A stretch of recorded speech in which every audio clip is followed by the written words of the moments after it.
Hello, let me just say hello properly. Hi, I'm sitting in Edinburgh waiting on my daughter coming out from an appointment, and I parked in front of this building deliberately. I'll show it to you in a minute, because I felt it was a nice area to sketch. So I'm sorry about the wipers now, but I couldn't see otherwise.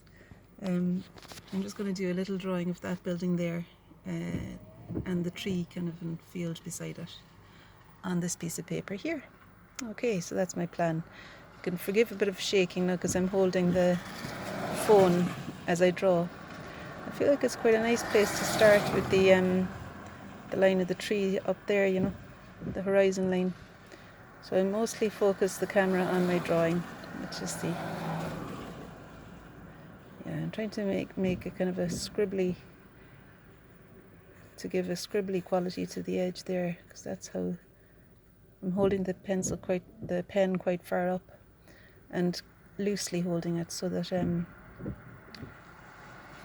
line is like a... I remember actually my mum used to tell us to draw a sheep when we were on the train. It feels like that, like a shaky line. In the olden days, trains were a little bit bumpier. Okay, so let me focus now. So I'm doing this, the line of trees coming up to the building. Let me just see where they'll stop. I think it meets the bushes about there.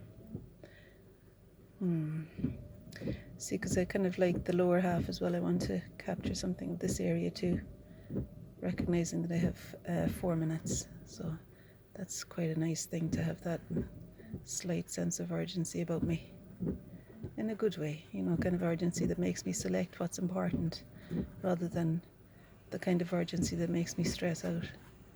I think as soon as you begin observing anything, there's a feeling of stillness, a little bit of stillness that enters into the beingness, you know, some sort of quieter thing, where I'm just focusing and drawing down what I've seen, responding as swiftly and truthfully as I can to what's here.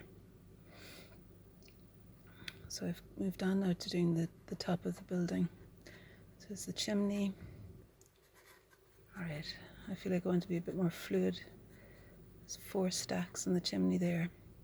And then moving along horizontally, there's the roof, and then there's another pile of foliage above the roof there, a different tree.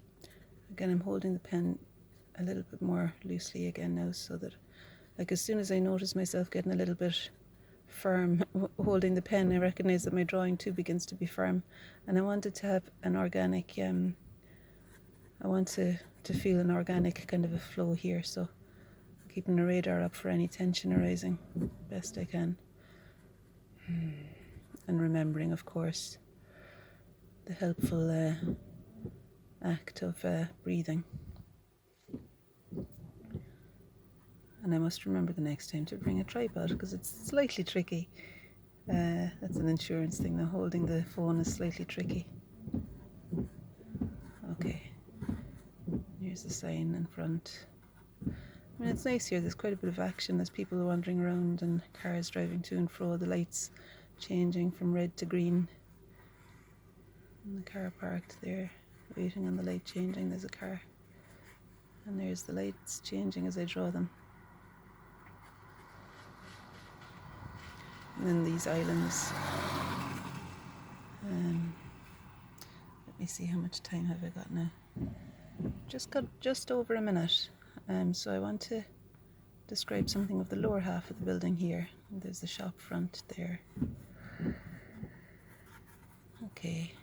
I suppose sometimes what I find with drawing is it's helpful to consider that I'm trying to pass on information to somebody who's never before seen this scene. And what would it be? What are the most important things to describe in this scene, I wonder? And that helps me to be selective then in my drawing, you know, to try and capture the general feeling of the whole thing, rather than to get stuck in drawing one part of it. Okay.